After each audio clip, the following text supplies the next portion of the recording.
Киеве представили брошюры о политических заключенных, пропавших и погибших людях за период оккупации полуострова. Крымско-татарский ресурсный центр собрал и систематизировал все случаи правонарушений на полуострове. Составители говорят, первичный анализ материалов свидетельствует о том, что загадочные исчезновения и похищения людей становятся обыденностью и нормой в Крыму. А нераскрытость этих преступлений правоохранительными органами наводит на грустные размышления, что находить похищенных и их похитителей им просто невыгодно.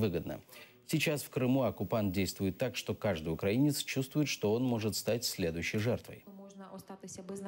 Мы даем информацию даты рождения, мы даем информацию, если говорить о политзаключенных, когда был арестован тот или иной человек или тот или иной политзаключенный, и за что был арестован. И мы обязательно даем либо цитату из выступления в суде самого политзаключенного, либо выступление адвоката, либо выступление какого-нибудь известного политика или правозащитника или политического деятеля.